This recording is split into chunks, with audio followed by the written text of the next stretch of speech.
할렐루야. 하나님의 사랑과 은혜가 이 시간에도 풍성하기를 축복합니다. 지금쯤이면 온 세상이 울긋불긋한 단풍이 가득 들었어야 하는데, 이상하게도 거리에 보니까 은행잎이 아직은 초록색을 띠고 있는 것 같습니다. 원래는 낙엽잎이 노란빛으로 물든 다음에 그것이 떨어지게 되어져 있는데, 아무튼 여러 가지 이상 기온으로 인해 우리의 상황과 형편이 애매하게 되어진 것 같습니다. 그럴지라도 하나님은 우리와 함께 하신다라는 것, 우리의 손을 붙잡고 계신다라는 것, 우리의 삶과 형편에 상관없이 하나님은 풍성한 은혜를 주신다라는 것을 기억하고 더욱 감사하며 찬양하며 예배하는 우리 모두가 다들 되시기 바랍니다. 원래 낙엽이 이렇게 노란빛으로 물이 드는 것, 이것은 나무가 겨울을 준비하는 그러한 과정 속에서 가을철 일조량이 줄어들게 되어지면 에너지 전략을 위해서 일부러 낙엽에 들어가는 그러한 성분을 줄이게 되는, 그것 때문에 엽록소가 파괴되고 잎이 노랗게 붉게 물이 든다고 합니다. 그러면서 떨어진다라고 이야기하는데, 어떻게 보면 겨울을 나기 위해, 겨울과 같은 고난을 극복하기 위해 자신의 몸을 움츠리고 여러 가지 준비 작업을 한다라는 것이죠. 고난은 누구에게나 있습니다. 하지만 그 고난을 준비하고 잘 대처한다라면 고난은 충분히 은혜를 경험할 수 있다라고 하는 것, 실은 하나님께서 더 풍성한 은혜를 경험하게 하시기 위해서 우리에게 고난을 주신다라는 것을 기억하시기 바랍니다. 벌써 가을입니다. 그리고 곧 겨울이 될 것입니다. 우리의 삶에 왜 겨울과 같은 고난을 주시는지 우리로서는 다 알 수 없지만 잘 준비할 수 있는, 고난을 이겨낼 수 있는, 고난을 통해 오히려 더욱 하나님께 영광 돌릴 수 있는 우리 모두가 다들 되시기 바랍니다. 제가 지난번에 매달 말씀을 준비하면서 특별히 주제를 정하고 거기에 따라서 말씀을 준비한다라고 이야기한 적이 있습니다. 항상 그런 것은 아닌데 나름대로 주제를 가지고 그 한 달 동안 말씀을 살핀다라는 것입니다. 그래서 이번 10월 달 주제를 은혜에 맞추어서 지난주, 지지난주도 말씀을 드렸죠. 오늘은 고난과 함께 은혜를 주시는 하나님에 대해서 말씀을 나누려고 합니다. 하나님께서 우리에게 은혜를 주실 때에 고난도 함께 주신다. 인간적인 생각에는 그냥 풍성한 은혜만 주시면 너무나 좋을 것 같은데 왜 고난도 주시는지 이해하기 어렵다라는 것이에요. 하지만 나보다 나를 더 잘 아시는 하나님이, 우리 인생의 주관자 되시는 하나님이 꼭 필요하기 때문에 고난도 주신다라는 것, 겨울도 주신다라는 것, 그것을 기억할 수 있는 우리가 되어야 하겠다라는 것입니다. 인터넷에 찾은 예화인데, 어느 날 친구가 온실을 하고 있는 그러한 집에 놀러를 갔다라고 합니다. 친구 하나가 온실을 가꾸고 있는데 그것을 구경하고자 찾아갔다라는 것이죠. 여러 가지 나무들이 다양하게 있었습니다. 그런데 유독 나무 하나가 검정색 천에 가려져 있는, 완전히 덮여져 있는 그러한 화분을 보게 되었다고 합니다. 그래서 친구에게 물어본 것이죠. 아니, 왜 이 나무는 그렇게 검정색 천을 씌워 놓았어? 원래 나무라는 것은 당연히 햇빛을 봐야 되고 그것을 통해 광합성을 하고 그것으로 나무가 성장하고 여러 가지 활동을 하게 된다라는 것이에요. 그런데 그것을 일부러 검정색 천에 덮어 놓았다. 그래서 신기해서 친구에게 질문을 해보니까 그 친구가 대답하기를 더 깊은 뿌리를 내리기 위해서라고 이야기를 해 주었다라는 것입니다.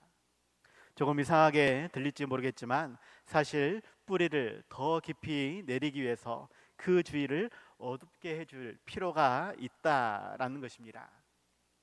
그러면서 이 예화의 결론은 하나님께서도 우리를 고난을 통해 성숙한 그리스도인이 되게 하신다라고 소개해 주죠. 이 이야기를 할 때에도 잘 몰랐습니다. 왜 나무가 어둠이 필요한지, 왜 그래야 뿌리가 튼튼하게 자라는 것인지 처음에는 이해를 못했는데 나중에 곰곰하게 생각해 보니까 너무 쉽게 이해되는 그러한 한 가지가 있었습니다. 뭐냐 하면 콩나물을 생각해 보니까 그러하더라라는 것입니다. 저희 옛날 제가 시골에 살았을 때에 저희 집 방에, 제가 잠자는 방에 어머님이 커다란 고무다라이를 가지고 왔습니다. 그리고 그곳에 검정색 천이 씌워져 있었죠. 어머님이 저에게 이야기하였습니다. 요거 계속해서 물을 갖다 부어라. 뭔가 해서 보았더니 그냥 콩이 가득 담겨 있었던 것이죠. 그냥 어머니가 시키니까 어쩔 수 없이 하는 것이었는데 점점 시간이 지날수록 의문만 들고 불편한 생각만 가득했습니다. 왜냐하면 시간이 지날수록 냄새가 많이 났기 때문에 그러하죠. 물을 갖다 부어도 바닥으로 다 쏟아지는데 왜 물을 갖다 부으라 하는지, 왜 그것을 검정색 천으로 쌓아 놓았는지 처음에는 알지 못했다라는 것입니다.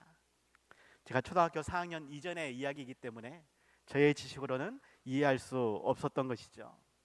그런데 나중에서야 이 콩이 콩나물이 된다라는 것, 뿌리가 그렇게 길게 자라는 것이 우리가 맛있게 먹는 그러한 음식이 된다라는 것을 알게 되었다라는 것입니다.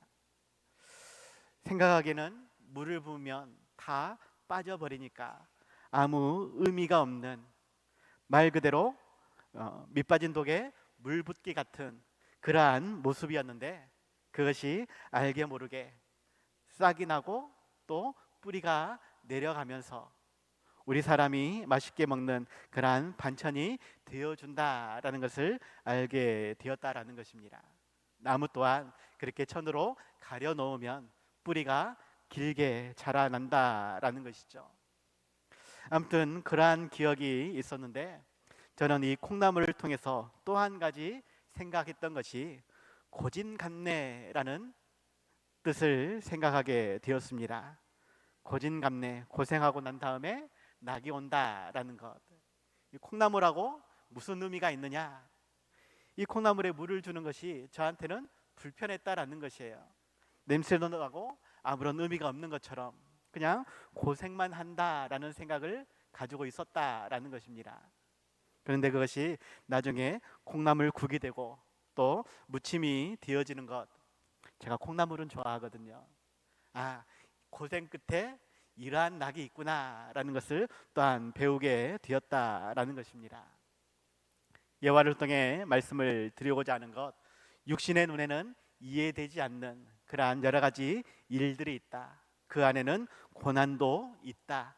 하지만 하나님께서는 우리가 알지 못하는 사이에 그 고난을 은혜로 바꾸어 주신다라고 하는 것, 시간이 지나서야 그 하나님의 뜻을 알게 되어지고 은혜를 누리게 되어지더라라는 것입니다.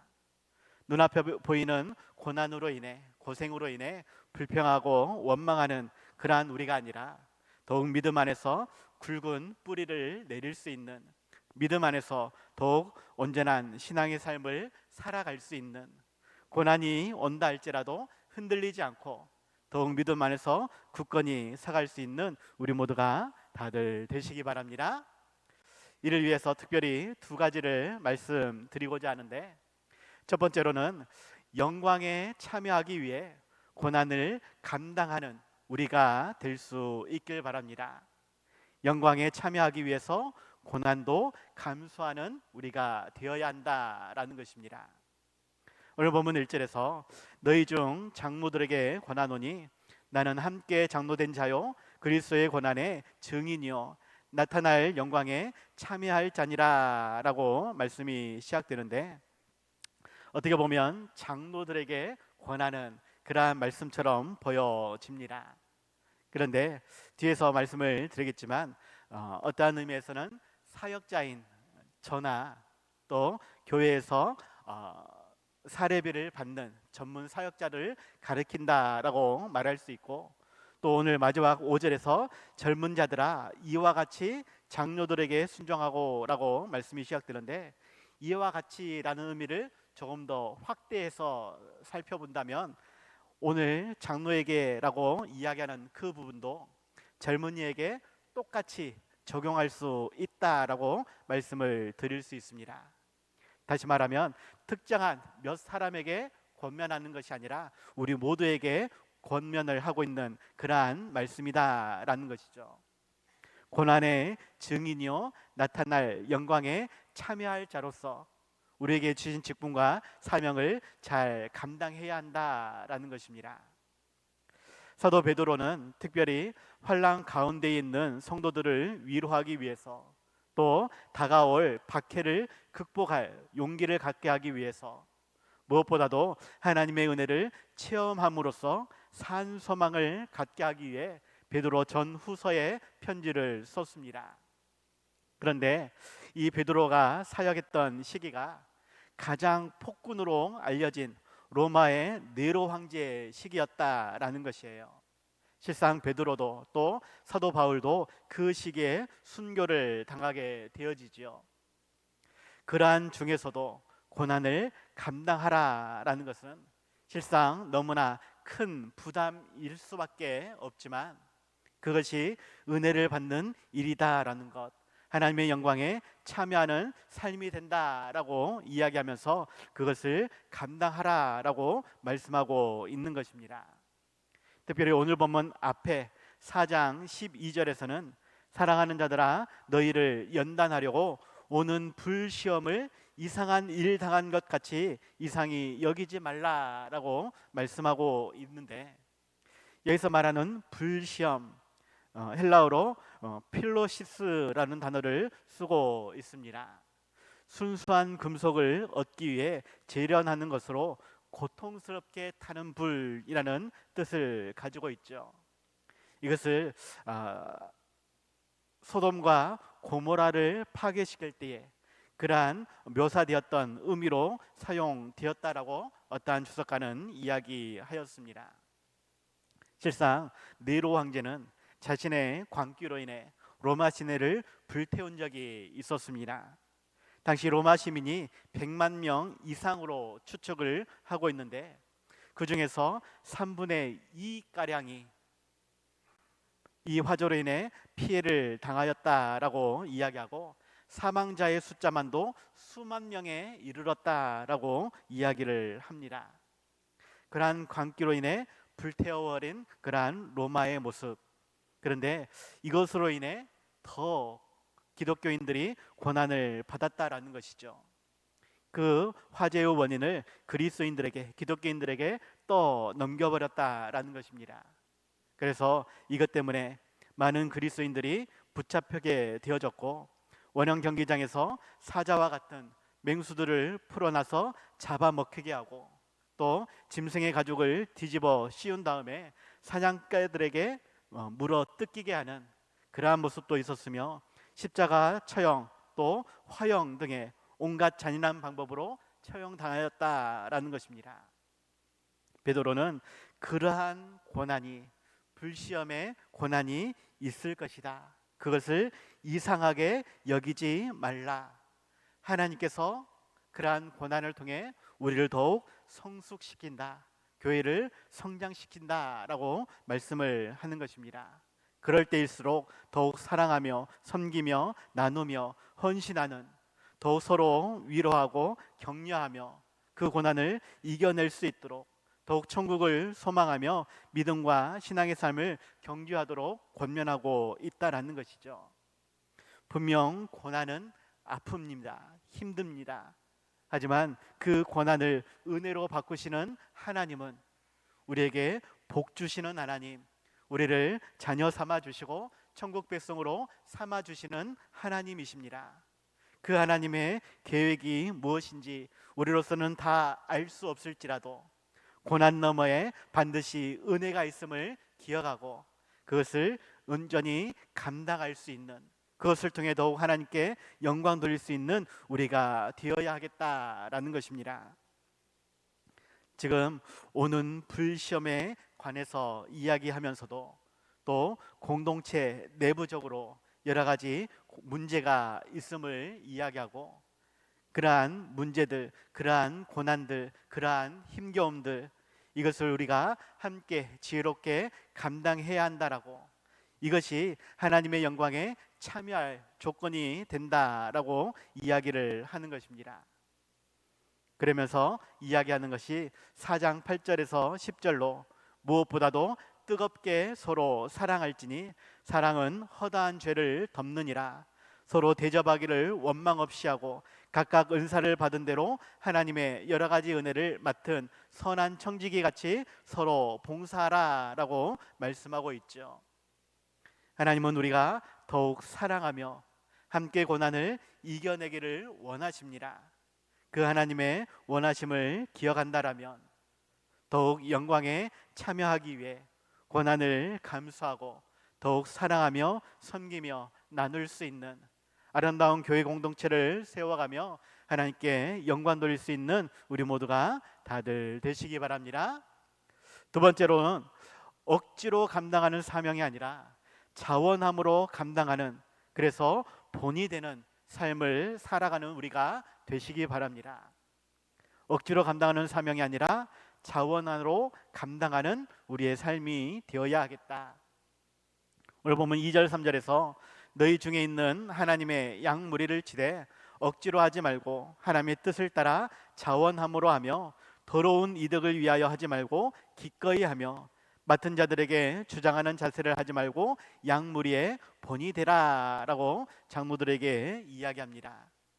앞에서 말씀드렸던 것처럼 단순히 장로에게만이 아니라 직분을 맡은 모든 자라고 말할 수 있고, 또 가정 안에서 부모에게 이야기하는 것일 수도 있고, 전도회 안에서 구역 안에서 맡은 직분자에 따라서 이야기할 수 있는 것입니다. 그럴 때에 억지로 할 것이 아니라 자원함으로 해야 할 것이다. 더러운 이득을 위해서가 아니라 기꺼이 행하며 단순히 주장하는 자세가 아니라 모범을 보이는 본이 되는 삶이 되어야 한다라고 말씀을 하는 것이죠. 그 모든 것이 사랑을 전제로 하는, 하나님이 우리에게 주신 그 사랑을 우리가 깨달았다라면, 경험하였다라면 그 사랑을 가지고 내가 속해 있는 공동체에, 내가 이끌고 있는 양무리의 본이 되어야 한다라고 말씀을 하는 것입니다. 이 사랑에 대해서 특별히 예수님과 베드로와의 관계를 통해 생각해 보시기 바랍니다. 요한복음 21장에서 십자가 앞에서 3번씩이나 부인하고 도망가 버린 그러한 베드로를 예수님께서 다시 찾아간 이야기를 소개하고 있지요. 그러면서 3번씩이나 너가 나를 사랑하느냐라고 물으십니다. 그럴 때에 베드로도 사랑한다라고 고백을 하는데, 그러한 고백 다음에 예수님께서 말씀하시는 것이 내 어린 양을 먹이라, 내 양을 치라, 내 양을 먹이라 라고 3번씩 당부를 하게 되어집니다. 나를 사랑한다라면 그 사랑 안에서 너가 사명을 감당해야 한다라고 말씀을 하는 것입니다. 스승인 예수님께서 제자인 베드로에게 어떻게 보면 그냥 명령하면 제자로서는 따를 수밖에 없는 그러한 위치입니다. 강제적으로, 강압적으로 명령할 수도 있지만 예수님은 너가 나를 사랑하는지, 사랑에 대해서 먼저 질문을 하신다라는 것이죠. 그것도 한 번도 아니고 3번씩이나 질문하시고 그 질문에 대한 답을 요구하셨습니다. 그리고 답을 들은 이후에 정말로 필요한 그러한 권면을 하고 있다라는 것이죠. 하나님도 우리에게 동일하게 질문을 하시고 그 질문에 대한 답을 얻기를 원하십니다. 말로써 답만 하면 되는 것이 아니라 그 고백에 따르는 합당한 삶이 있어야 한다라고 말씀을 하시는 것이죠. 하나님을 사랑하십니까? 예수님을 사랑하십니까? 그 하나님의 교회를, 그 예수님의 피로 사신 교회를 사랑하십니까?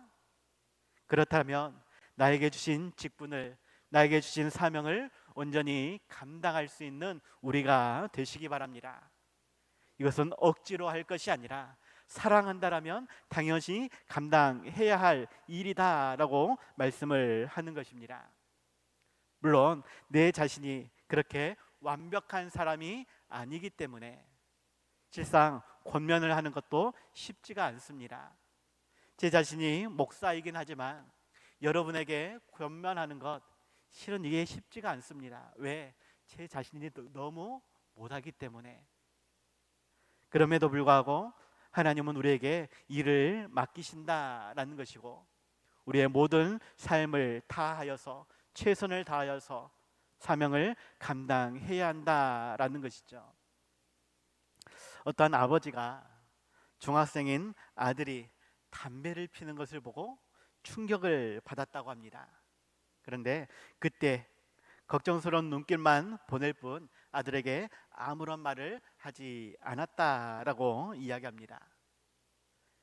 그로부터 한 달이 지난 다음에서야 아버지가 아들을 불러놓고 담배를 끊으라라고 부드러운 말로 타이르게 되었다라고 이야기하죠. 아들은 처음에 걸렸을 때에 곧바로 혼이 날 줄 알았는데 한 달이 지나서야 그 말씀을 하시니까 조금 의아해했다라는 것입니다. 그래서 아버지께 왜 그때 저를 꾸짖지 않고 지금 와서 한 달이 지난 다음 저에게 말씀하십니까? 라고 질문을 하니까 아버지는 이렇게 대답을 했다고 합니다. 너도 알다시피 아빠인 나도 담배를 즐거 피웠단다. 그런데 어떻게 너만 담배를 끊으라고 할 수 있겠니? 내가 먼저 담배를 끊는 것을 너에게 보여주고 싶었단다. 처음에는 힘들었지만 한 달이 지난 지금은 완전히 담배를 끊었기 때문에 이제서야 너희에게 이렇게 떳떳이 이야기를 할 수 있는 것이란다 라고 말을 해 주었다라는 것이죠. 아들이 잘못해서 그 즉시 책망할 수 있고 담배를 끊어라고 명령할 수 있지만 과연 그 아들이 얼마만큼 아버지의 말에 순종할 수 있겠는가? 앞에서는 순종하는 척 할 수 있습니다. 매가 무서워서 실제적으로 몇 분 동안은 며칠 동안은 끊을 수도 있을 것입니다. 하지만 진심을 다해 자신의 잘못을 뉘우치고 돌이킬 수 있는 그러한 모습이 될 수 있겠는가? 실은 부정적인 생각이 더 많이 들 수밖에 없을 것이다. 반면에 부모의 변화된 모습을 먼저 보여주고 너도 그렇게 할 수 있음을 권면해 줄 때에 그 아들이 진심으로 마음에 와닿고 그렇게 담배를 끊을 수 있었다라는 이야기를 하는 것이죠. 요즘에 아이들을 보면 너무 말을 안 듣는 것 같습니다. 그것 때문에 화를 내는 저의 모습도 실은 있습니다. 하지만 정말로 하나님께서 원하시는 것은 모범을 통해서 스스로 알 수 있도록 깨닫고 돌이킬 수 있도록 말씀을 하시는 것입니다. 서로의 모습 속에서, 옆에 있는 성도들 모습 속에서 나와 생각이 다를 수 있고 뜻이 다를 수 있습니다. 방식도 다를 수 있고 기대하는 것도 다를 수 있습니다. 다른 것이지 틀린 것은 아닙니다.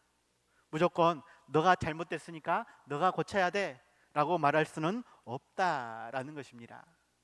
물론 분명하게 잘못되었음을 확인할 수 있는 그러한 일도 있겠지만 우리의 마음 중심이 온전히 하나님께 있고 다음 믿음 안에서 결단하는 그러한 모든 것들이 실상은 다를 수 있다라는 것을 생각하고 그러한 것에 불평하고 원망하는 따지는 미움과 다툼 속에서 서로를 향해 삿대질하는 그러한 모습이 아니라 먼저는 내가 사랑이 있는가, 그리고 그것이 정말로 중요하다라면 먼저 모범적인 나의 모습을 통해 그가 깨달을 수 있도록, 그래서 함께 교회를 세워가며 하나님의 뜻을 이루어갈 수 있는 우리가 되어야 한다라는 것입니다.